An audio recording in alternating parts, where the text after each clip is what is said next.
The YouTube stream did not have sound till just now.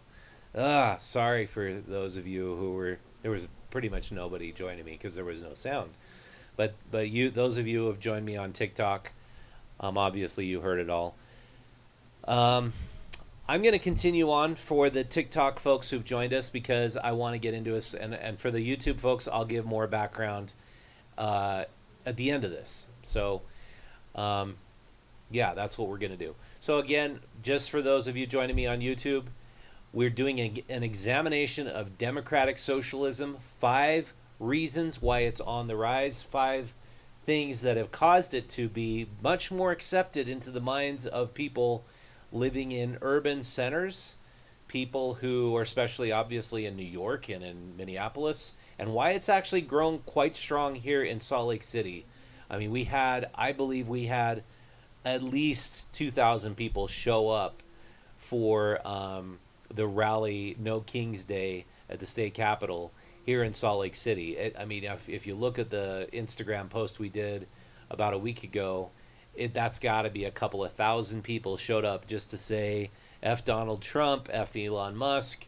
Um, let's they all a lot of people just want to consider democratic socialism as the solution to all of our problems, and I want to go into the reasons why that's been the case. And so let's start with the first reason.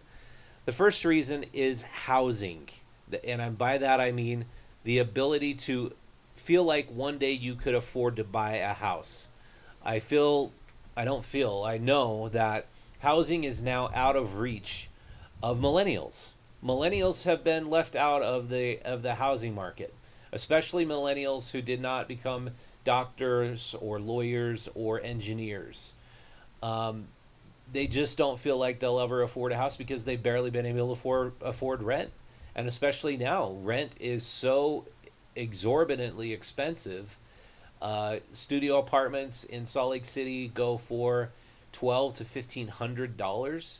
If you want a 2 bedroom, you're looking at about $2,200. 3 bedrooms go up to like 3 grand. If you want more luxury, if you want to be in a very good neighborhood, you're looking at upwards of $2,000 to $3,000 just for rent. It's never been like that in Salt Lake City, and housing has never been so out of reach. It's Housing has always been extremely affordable, especially apartment and single family homes. And so, because people think that they'll never be able to afford housing, they'll never be able to participate in the American dream, that's reason number one why people are looking to democratic socialism or a massive shift away from free market capitalism. Free market capitalism is not solving our housing scarcity problem. So, reason number two is I believe a lot of millennials and upcoming Gen Zs are realizing the two-parent income, dual income household is also not working out when you have children. Uh, Child care costs, as we've learned, have really gone through the roof. If you've got 2 kids in child care, you're paying upwards of $2,500 per month just to have somebody take care of your kids after school. During the summertime, it's more like $3,000 a month. Childcare has been a major problem in the dual income household, both parents working, because originally I think childcare was like um, you could just have kids run around the neighborhood. That was childcare. That's how it was for me. And there'd be a mom home, and if there's as long as there's eyes on the street, as they call it, you could just let your kids run amok. And that's how I was raised. Today, that's not acceptable. When parents see kids out running around on the streets, parents are going to call other parents, or they're going to be very concerned. Why are these kids out on the streets playing? And that's just the new norm, is childcare is the way it's got to be. And I think that's quite unfortunate because I had a wonderful time in my childhood riding around on my big wheel all over the neighborhood unsupervised. I was with my brother. I always had my brother with me, but we got to go to neighbors' houses. We'd spend time with different old people, getting candy, hanging out with them. That was our childcare. And now it's this idea that you got to spend all this money to take your kid to a facility where it's basically run amok and watch the movies. I mean, as far as I could tell, they would turn on the movie almost right away when the kids show up, and they want to, act like that's some kind of really special thing. I can turn on a movie for my kids myself at home, but that's reason number two. I won't get into it. I could go on all day about childcare. The third reason why democratic socialism is looking so attractive is inflation. Obviously, inflation has affected every single product, every single aspect of life in the past 5-6 years. I think the CPI, the Consumer Price Index, is inaccurate because they don't measure. Their measuring sticks are basically groceries. But if you look at the cost of gasoline, if you look at the cost of housing and rent, and if you include the costs of more higher end items and eating out, I believe our inflation has been close to 70 to 80% in the last 7-8 years. I mean, everything has doubled, almost doubled. It's like I go to the store, I can't get out of there without paying 40-50 bucks. And inflation, food costs, every single cost you can imagine to live, that is not kept up, or wages have not kept up with inflation. And for that reason, many people are like, anything the government can provide to make my life more affordable, I will accept, I will be a part of, because obviously it's not working under the current model. And we need to address that. I got to do one thing real quick.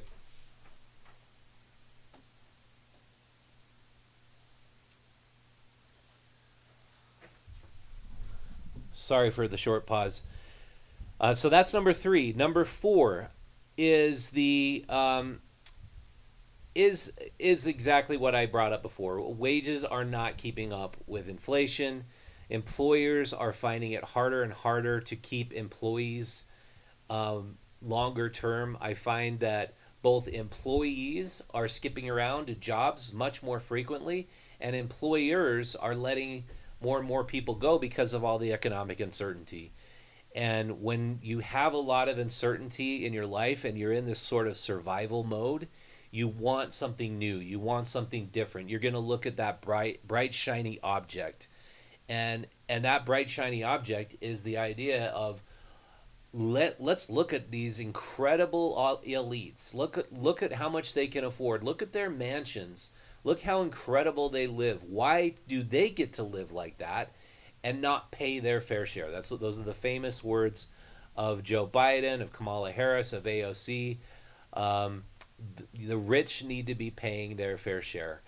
And so when you look at the amount of wealth disparity in our country, it's enormous. The gap between the rich and the poor is growing ever higher. The gap is not being controlled. There's not any sort of cap or limit on how much the wealthy can earn. Not that I think there should be, but I mean, a lot of people are thinking, Zoran Mamnavi is famous for saying, why should there be billionaires? Why should we have billionaires to be in our, why should they be allowed to have $1,000 million? It's an unfathomable sum of money. And a lot of people just want to think, let's take that wealth and let's spread it. And I heard a recent statistic. So before COVID, the top 1% had 40% of the wealth in this country. The top 1%, I last checked, has over 70% of the wealth.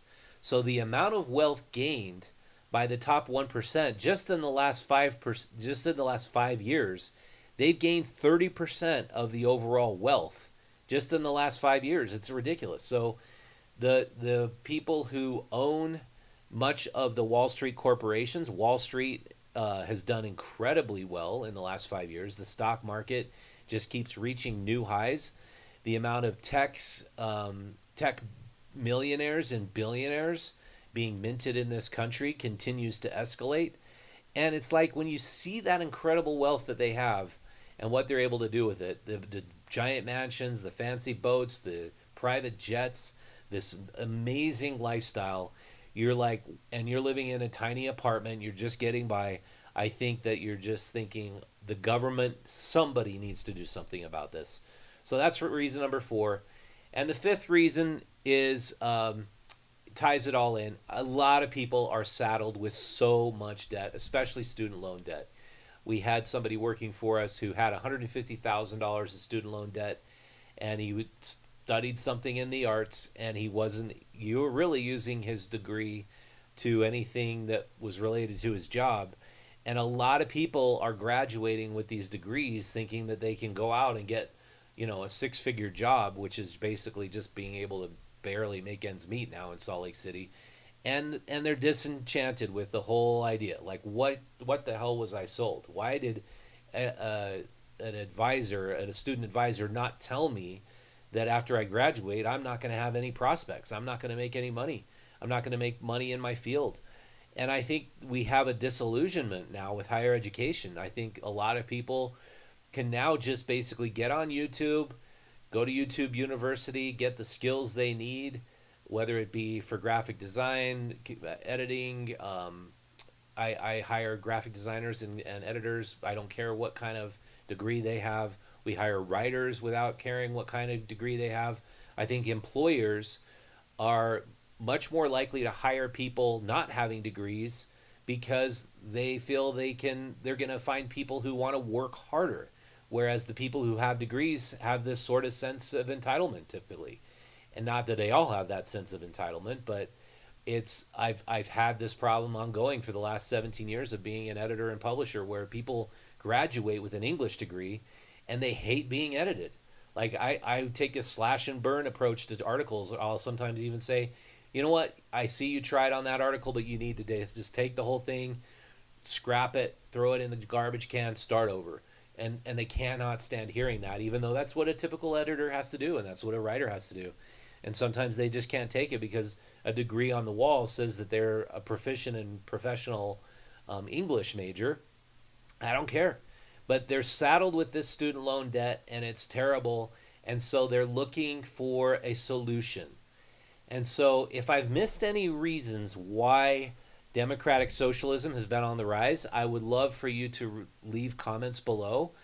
I get the sentiment, and I much more like to understand, especially with this Beyond the Beehive segment, why people think the way they do, rather than me foist my opinion upon you.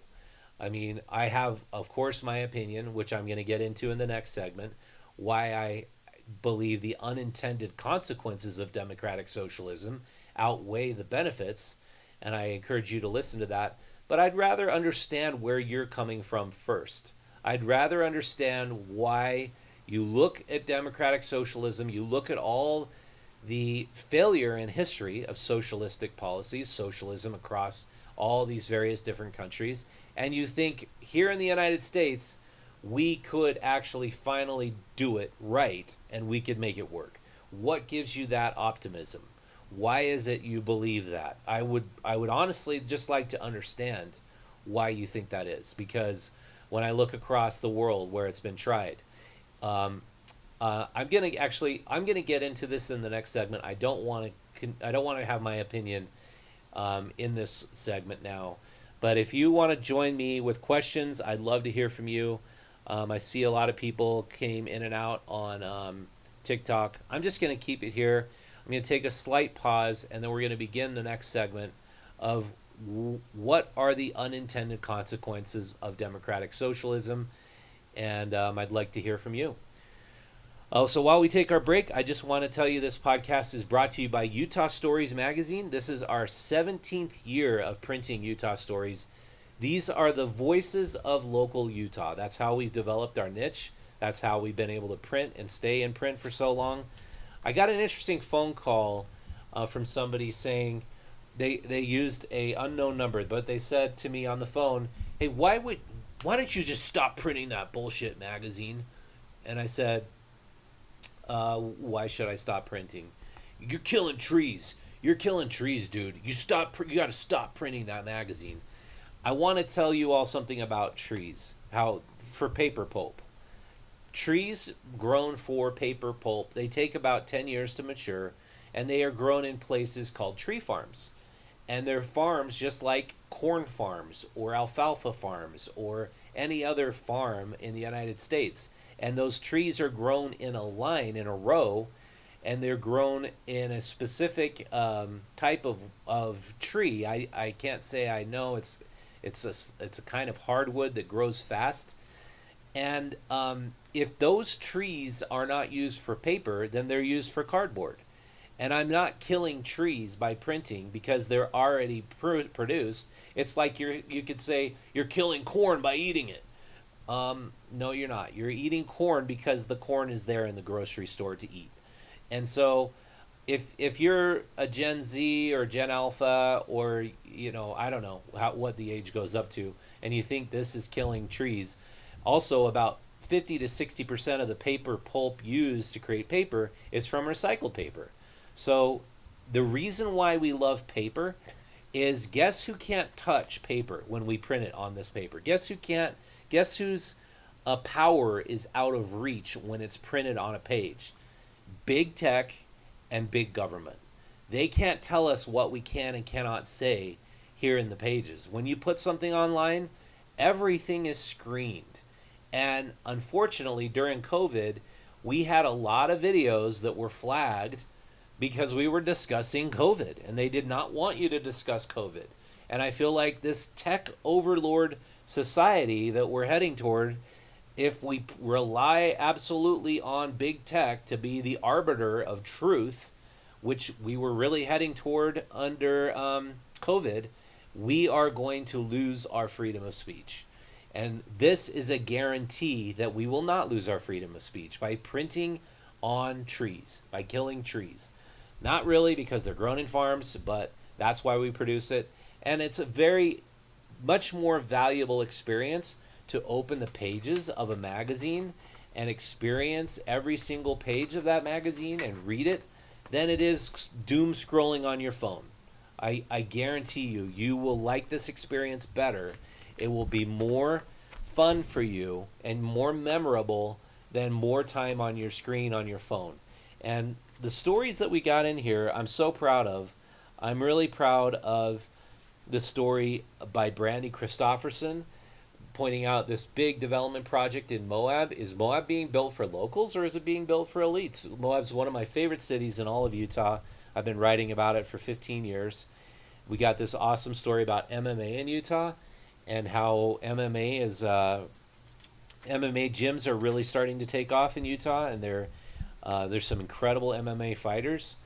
We've got a story about healing through rhythm. It's a guy who started a drum bus, and he takes kids who have come from traumatic environments and helps them heal by teaching them the drums.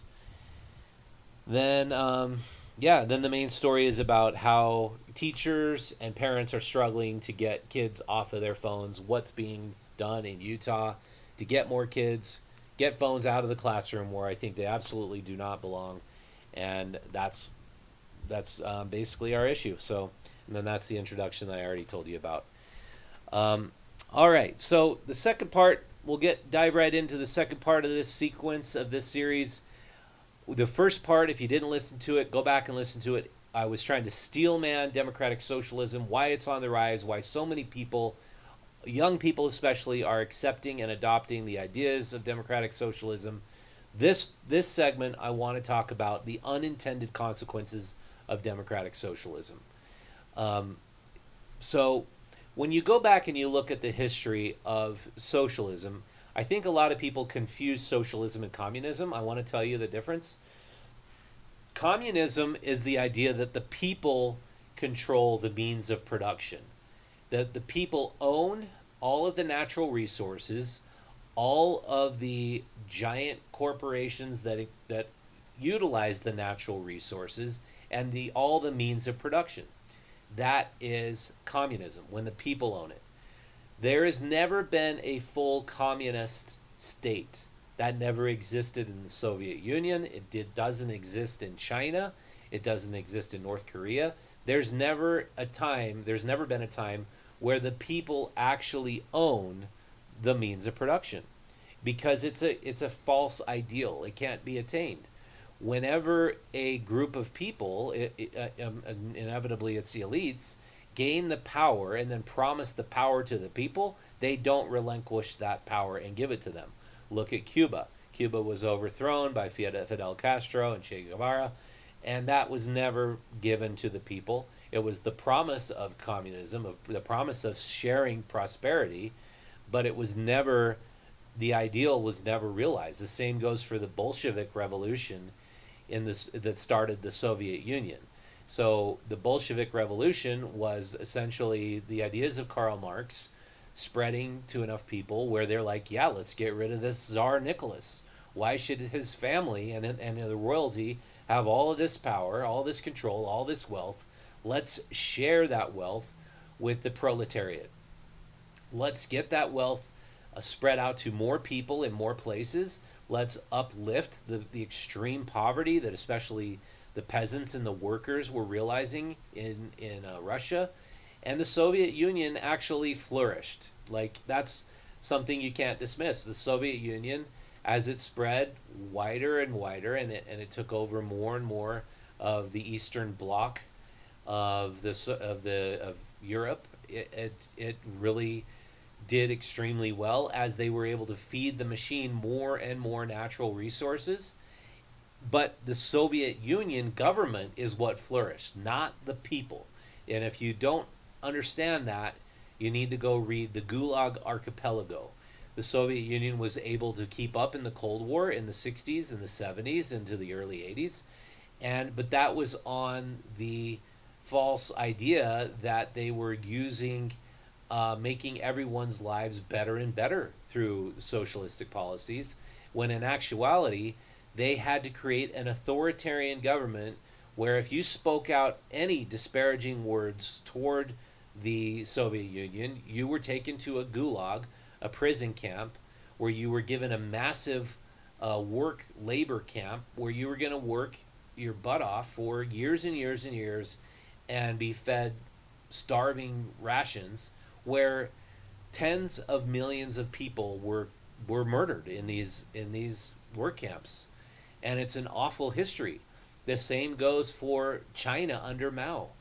They believed that, we were going to create more prosperous nation. We were going to have more prosperity for all the people. We were going to get all these people out of poverty. And because there were so many people in China, what actually happened was the peasants who were producing the food, the people who were in charge, the real oligarchs, they needed to export rice. They needed to export plenty of food outside of China. But what happened was, while they were producing the food, there were peasants starving by the millions. People weren't producing enough food for everybody. And so that was a complete disaster. And then we look at what's happened in South America. And I got to pause for 1 second.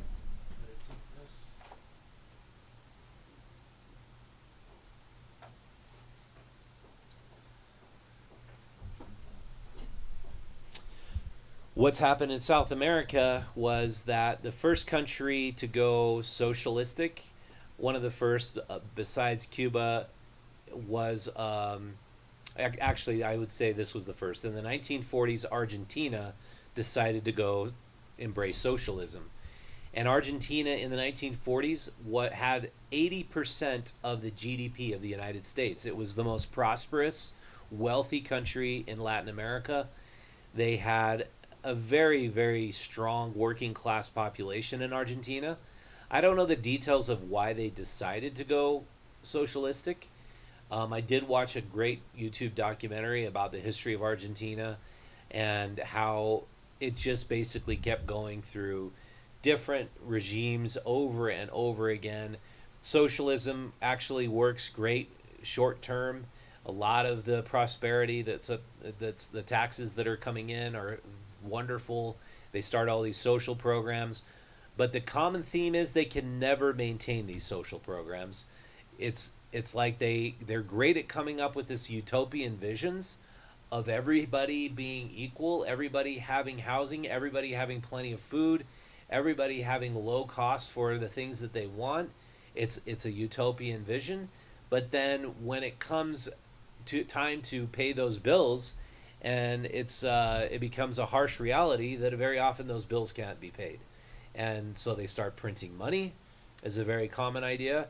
and then they experience hyperinflation, and then currency collapse, and then they have to start a new currency, and it's just this cycle of a basically authoritarian rule that is then mandated to print money, causing hyperinflation, causing poverty, causing collapse. And that's what's happened in Argentina. That's what happened in Venezuela.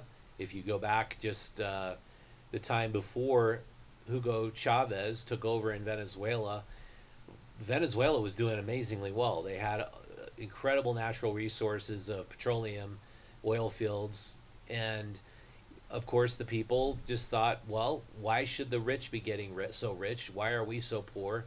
And so they changed the government to socialism, and then we saw what we see now. It's just extreme poverty in Venezuela. If you look at even the country of Greece, they adopted socialism in the 1970s. Greece has always been an incredibly prosperous economic driver of Western Europe. They have traditionally had a massive shipping industry. Aristotle Onassis, if you know that name, he married Jacqueline Kennedy after JFK was assassinated. He was this incredibly wealthy man, one of the most wealthy men in the entire world at that time, and he had this huge shipping empire. But then the government decided to go socialist in Greece, and it was great for 10 years. There was prosperity. More people were able to get education, higher education. The idea behind that was, let's give more opportunities to poor people by having more socialism. And then it collapsed.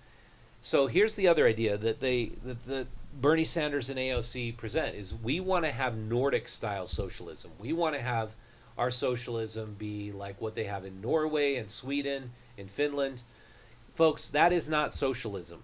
And there's been all sorts of videos on YouTube made about that by people who live in Norway, Denmark, and Sweden. One video I showed from a guy living in Sweden points out that those are called social democracies. They are free market capitalism. The government does not control the means of production. And I think that's very important to understand, that you don't have socialism if the government is not controlling the means of production. It's social democracy. It's a different thing. And if I was going to create a chart on the free market capitalist line, you'd have social democracy, but democratic socialism is the government controlling the means of production. Zoran Mandani, he says he wants the government to own the means of production and actually take away property rights of property owners. So if you're a landlord and you're charging somebody rent, they want to control those rents. They want to tell you what you're able to charge and what you're not able to charge. That's controlling the means of production. And so I hope this video's helped you understand both why democratic socialism is on the rise, why so many young people believe it's a good idea. I might believe it's a great idea too if I was a young person. When I was a young person, I could afford my housing. I could afford to buy a house. But I do want to have everyone keep something in mind, which is 100 years ago, in 1920, well, more than 100 years ago, in 1920, my ancestors came across the Atlantic Ocean. I want to pause 1 second. Oh, it's right here. This is the receipt for their passage across the Atlantic Ocean when they landed on the Concord line and landed on Ellis Island. They came with absolutely nothing. They didn't have any money at all. My great-grandmother's brother paid for them to come over here. He was living in Murray at the time.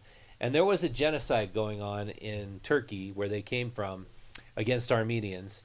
And their whole families were slaughtered. They had absolutely no two nickels to run together. They were coming to escape the genocide that was happening.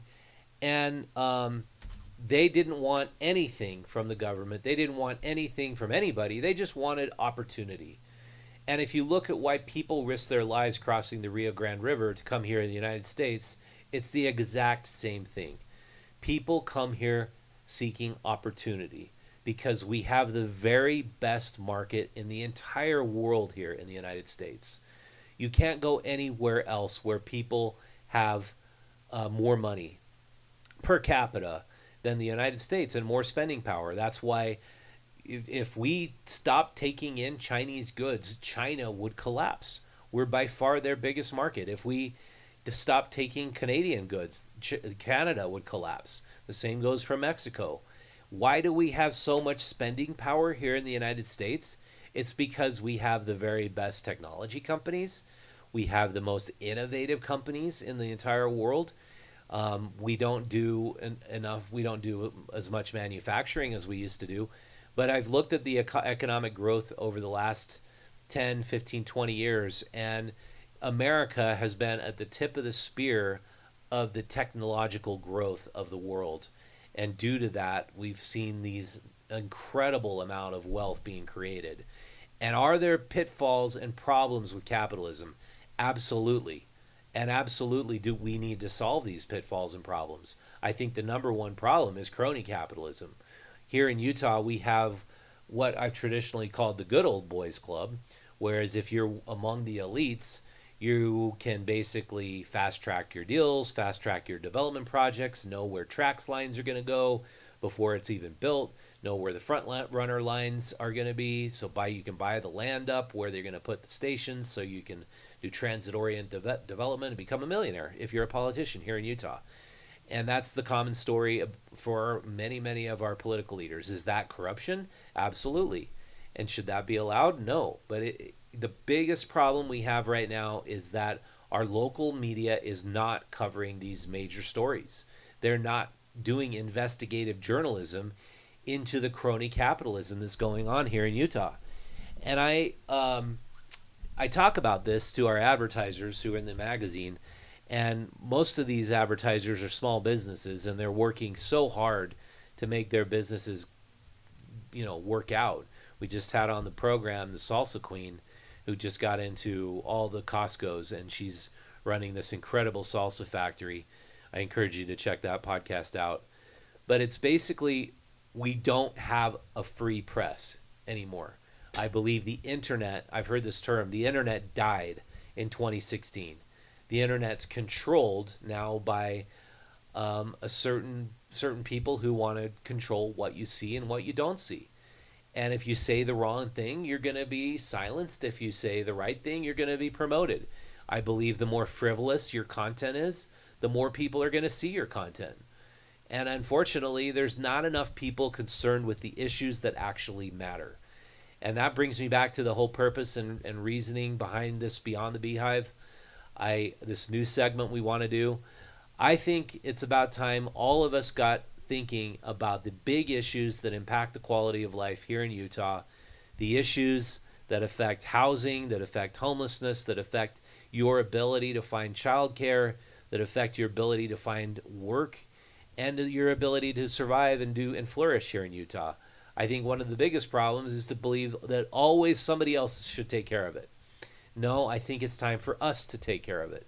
I think it's time for us to adopt Utah as our own and operate in our own spheres of influence. Complaining about what Donald Trump is doing or complaining what the Democrats are doing, complaining about national politics gets you nowhere. But you have an effective sphere of influence locally, and you can actually make a difference locally. And so my call to action for all of you watching here is that you find a way to know what's going on in your own backyard. Get involved in your community council, in your city council. Start learning about the big issues that are impacting your community.